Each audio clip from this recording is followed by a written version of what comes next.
Zone Australe vous est présenté par Zeop, les peintures Movilac et Air Mauritius.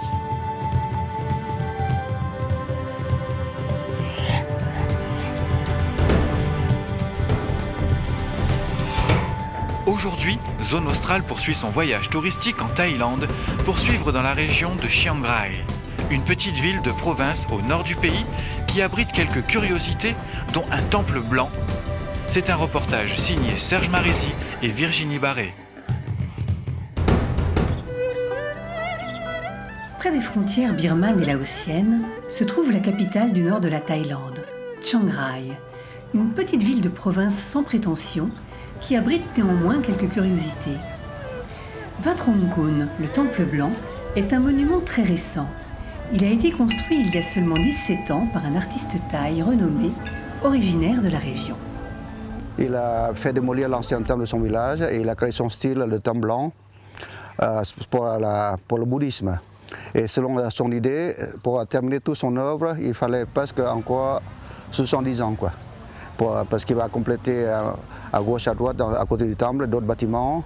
Et lui, il pense qu'après sa mort, ce qui est bien, c'est que ça va faire vivre sa famille, son nom, ses tantes, à long terme. Comme ça fait l'attraction touristique pour son village.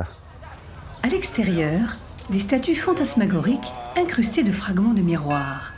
À l'intérieur, des fresques délirantes, mêlant symboles religieux et personnages de cinéma.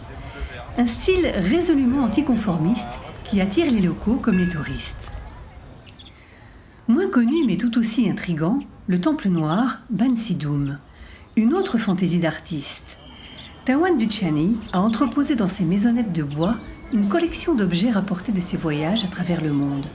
Un ensemble hétéroclite, tribal, presque effrayant. Ce qui est étonnant en Thaïlande, c'est qu'il mélange assez facilement tradition, modernité, culture, religion.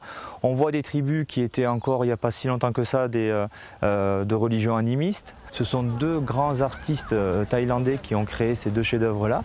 Ils se visitent comme des musées, ils se respectent comme des temples religieux et ils s'admirent comme n'importe quelle œuvre d'art à ciel ouvert. C'est extraordinaire, c'est peut-être d'ailleurs une des choses pour lesquelles il faut absolument aller sur la zone de Chiang Rai. À la tombée du jour, la ville offre une attraction plus chaleureuse. Le marché de nuit est un lieu très fréquenté où les habitants et les touristes peuvent se restaurer dans de nombreux stands. Au menu, toutes les spécialités locales, des plus classiques aux plus excentriques. L'ambiance est conviviale et la soirée rythmée par les danses et les chants des nombreux spectacles de rue.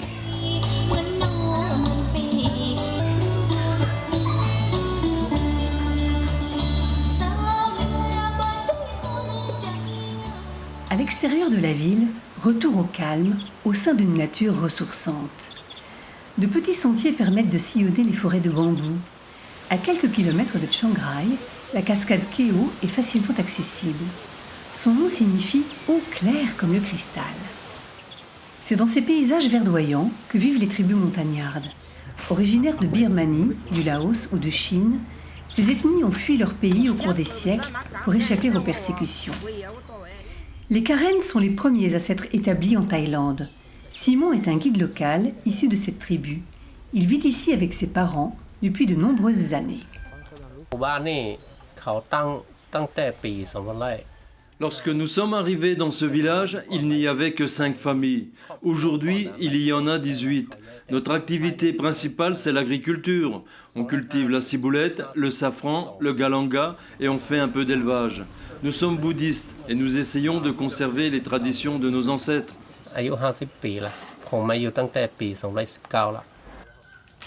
Les femmes portent encore l'habit traditionnel, une sorte de pagne très coloré, tissé à la main.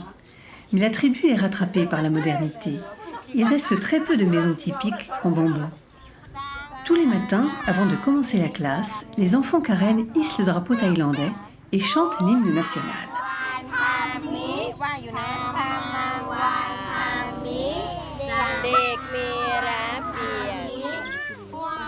Plus haut, dans la montagne, le village de la tribu Laou a conservé un aspect plus rustique. Les maisons comportent une seule pièce où vivent généralement 4 ou 5 personnes. Ces descendants chinois, très hospitaliers, partagent volontiers leurs repas avec les touristes de passage. D'autres ethnies peuplent ces collines, comme les Hakka ou les Lisu. De village en village, chaque tribu garde encore sa propre culture, mais leur assimilation à la société thaï est inévitable. Au début, quand ils sont arrivés chez nous, ils ont quand même gardé leurs coutumes, leurs traditions, mais au contraire des gens de la plaine, leur mode de vie ça commence un peu à changer parce que maintenant, depuis presque une trentaine d'années, l'État thaïlandais les considère comme les Thaïlandais de la montagne. Le gouvernement thaïlandais essaie de les assimiler à l'État thaï, parce qu'ils se sentent thaïlandais. C'est pour ça que les enfants sont scolarisés, ils doivent apprendre le thaï à l'école. Les derniers arrivants dans le pays vivent dans des conditions différentes. Les femmes girafes, reconnaissables à leur long collier de laiton, appartiennent à une communauté karen de Birmanie. Je porte ce collier depuis que je suis enfant. On le pose vers l'âge de 7 ans. C'est pour se distinguer des autres tribus montagnardes. C'est notre tradition. À l'origine, c'était pour se protéger des attaques de tigres. Aujourd'hui, pour nous, c'est une fierté.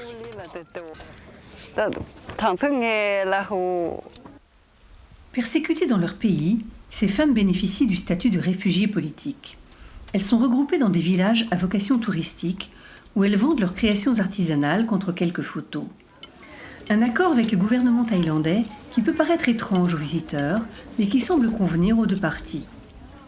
En Thaïlande, ils sont plus d'1 million issus des tribus montagnardes, soit 2% de la population du pays. Pour la plupart, ces peuples vivent dans la province de Chiang Rai. Ils apportent à cette région du Nord un contraste étonnant et une richesse exceptionnelle.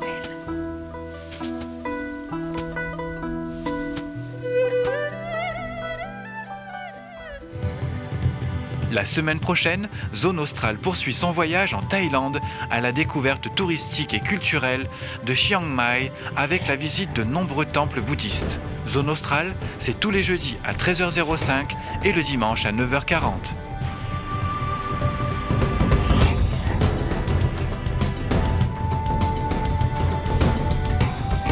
Zone Australe vous a été présenté par Zeop, les peintures Mobilac et Air Mauritius.